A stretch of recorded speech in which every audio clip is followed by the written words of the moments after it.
At 3:07 a.m., my wife's fetal heart monitor went flatline silent. A hand with jangling bracelets and a French manicure yanked the plug from the wall and hissed in a cold voice, "House rules." The ER nurse spun around, alarms snapped awake, and Marley Yates, our HOA president in a trench coat, blinked like a raccoon caught in stadium lights. I was already running toward her. Every second stretched into an eternity as the medical staff scrambled to reconnect the vital equipment monitoring my wife and unborn child. I'm Elias Pike, the quiet type who builds custom guitars and keeps to himself. I bought into Birch Ridge Landing because the map promised trees and the bylaws promised peace. My wife Lena and I were expecting our first child, and we collected bird feeders, not enemies. But Marla collected power like some people collect stamps. Her hair had more structure than most governments, and she signed her emails with the phrase sent from the Office of Community Integrity. She had fined me $200 for what she called unauthorized wind chimes, then $300 more for improperly cheerful seasonal flags. When pregnancy nausea had us eating popsicles on the porch at 2 a.m., she filed a formal complaint citing after-hours refrigeration noise. I stopped engaging with her madness. She escalated like it was her full-time job. What followed became a campaign of harassment that would make a dictator blush. She photographed our trash cans like paparazzi stalking celebrities, documenting every alleged infraction with timestamps and multiple angles. She measured our porch light with a Lumen app on her phone and declared it tyrannically bright in a 17-page report submitted to the board. After our baby shower, she issued a $750 notice for balloon residue disruption because 2 ribbons had blown into the HOA-maintained shrubbery. She would inspect our yard by stepping over our hedge without permission, counting what she called non-conforming perennials, which was also her term for neighbors with independent thoughts. When Lena's OB put her on bed rest due to complications, we requested consideration for quiet hours through the HOA Facebook page. Marla replied within minutes with a PDF titled Community Stork Protocol, a bizarre list of rituals including ringing a welcome bell outside the expectant home at sunrise to set a tone of collective accountability. We declined politely through email. The next morning at 6 a.m. sharp, cowbells rang outside our bedroom window for 15 minutes straight. At noon, a notice appeared on our door stating failure to participate, fine pending. The amount was $500 for what she termed willful disregard of community birthing customs. The harassment intensified daily. She sent cease and desist letters about the height of our mailbox, the angle of our doormat, and the unauthorized happiness of our garden gnome. She measured the decibel level of our doorbell and declared it aggressively melodic. She complained that our recycling bin was sorted too enthusiastically and disrupted the aesthetic flow of trash day. Each complaint came with fines ranging from $50 to $500. We kept every document, every email, every text message. My neighbor Dev Patel, a software engineer with more smart doorbells than sense, started recording her visits to our property without her knowledge. What we didn't know was how useful that footage would become. At 1:40 a.m., exactly 1 week after the cowbell incident, Lena doubled over with severe pain. Her face went white and she could barely speak through the contractions. We drove to St. Gabriel ER through fog so thick it looked like cotton batting pressed against the windshield. I parked under a flickering light in the emergency bay and practically carried her inside. 10 minutes after triage got her situated, while nurses were hooking up monitors and starting an IV, I texted my sister to feed our cat. Out of paranoia that had become habit, I opened our porch camera app on my phone. The feed showed Marla on our front stoop, reading our hastily written sign that said at hospital, and smirking like she had found the spare key to my soul. She photographed the sign, then left. I shrugged it off and focused on Lena. Back in the ER bay behind a thin curtain, Lena's condition stabilized after medication. The baby's heartbeat filled the small space with a steady rhythm that finally let me breathe normally again. Then a shape slid past the curtain like a shadow with an agenda.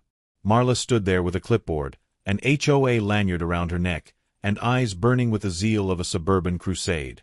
She said in a syrupy voice dripping with false concern, "Elias, you've neglected to sign the neighborhood courtesy birth plan, and your porch light is still on in violation of emergency absence protocols."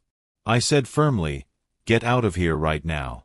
The nurse said with authority, "Ma'am, you absolutely cannot be here. This is a restricted medical area." Marla leaned forward with a sneer and pulled the plug on the fetal heart monitor while saying, "If you can't follow basic power guidelines, I will enforce them myself." Alarms shrieked through the ward. Medical staff scrambled into action. Hands flew across equipment. Shouts filled the air. A security guard arrived within seconds. Someone was already dialing for police backup. Lena cried out in terror, a sound I didn't know a human could make and still survive. Nurse Ramirez slammed the plug back into the wall and the monitor reawakened with the baby's galloping heartbeat. Marla tried to leave, but the guard blocked the door with his boot while speaking into his radio. Hospital security pulled badge logs and hallway surveillance cameras within the hour. The footage revealed that Marla had followed us from our house, waited in the parking lot for 20 minutes, then flashed a fake community liaison ID to slip past the reception desk. The ER administration called the police while still in the building. I called our lawyer from the hallway with shaking hands.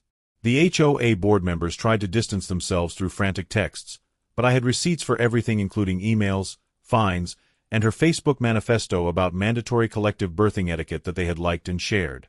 The county prosecutor saw multiple charges including endangerment of a minor, criminal trespass in a restricted area, and interference with life-saving medical equipment. We filed a civil suit the next morning. Dev Patel, who had become our quiet saint with too many smart doorbells, handed me the crown jewel of evidence. His street-facing camera had captured crystal-clear footage of Marla leaving our house at 1:30 a.m., getting into her SUV, and following us to the hospital while staying exactly 2 cars behind us the entire way. But there was more evidence I hadn't even realized I had collected. A motion-activated button camera I had clipped to my hoodie after months of harassment, more out of habit than foresight, had captured every millisecond in the ER bay with audio so crisp you could hear her breathing before she spoke. Trial day arrived on a Tuesday in Maple County Courtroom 3, a room with varnished pews and the overwhelming smell of copy paper and nervous sweat. Marla arrived in a beige suit the color of plausible deniability, flanked by a lawyer who chirped about misunderstanding and communal concern for fellow residents. The jury's eyebrows performed synchronized calisthenics as they listened to his opening statement about how my client merely wanted to ensure proper documentation during a blessed event. When my turn came to present evidence, I didn't give a dramatic speech or pound the table. I simply walked to the presentation screen and hit play on the footage from my button camera. The courtroom screen lit up with the ER curtain, my wife's terrified face, and the green heartbeat line moving steadily across the monitor. You could hear Marla's bracelets jangling as she moved. You could hear her say with venomous clarity, "House rules," right before the sharp click of the plug being pulled. The monitor went dead and the alarm's banshee wail filled the courtroom. Several jurors gasped. One covered her mouth in horror. The room held its breath for 30 agonizing seconds of footage showing the medical chaos that followed. Nurse Ramirez testified about the medical danger with clinical precision. Security testified about the breach with dates and times. Dev testified about the stalking with his multiple camera angles. The prosecutor finished with a blown-up photograph of the HOA lanyard Marla wore that night, clearly printed with Birch Ridge Landing, Compliance Captain, making our community better one rule at a time. The jury foreman didn't even look at Marla when he delivered the verdict in a voice thick with disgust.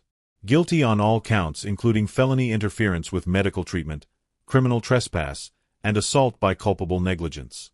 The civil court proceedings that followed were like a parade with better music and bigger prizes. The jury awarded punitive damages of $200,000, compensatory damages of $75,000 for emotional distress, and injunctive relief that would change Birch Ridge Landing forever. The HOA's insurance company tried to wriggle out of coverage until the judge read aloud the board's emails approving Marla's stork protocol with heart emojis and comments like "Yes, Queen, show them who runs this neighborhood." The HOA itself was now on the hook for an additional $150,000 in damages for enabling her behavior. Marla received a 2-year suspended sentence, 90 days in county jail to be served immediately, 1,000 hours of community service to be completed at St. Gabriel Hospital, and a 10-year restraining order preventing her from coming within 500 feet of my family, our entire block, and any medical facility unless she was the patient herself. The HOA board voted her out in an emergency session that lasted exactly 3 minutes. The consent decree went even further, requiring board training on harassment law, zero tolerance for compliance patrols, and all fines to be capped at $50 and tied to actual bylaws printed on a single double-sided page with no amendments allowed for 5 years. When the judge read the final damages of $425,000 plus legal fees, Marla's face crumpled like tissue paper in the rain, and she whispered repeatedly that this wasn't supposed to happen while her lawyer quietly gathered his papers and walked away from her without another word.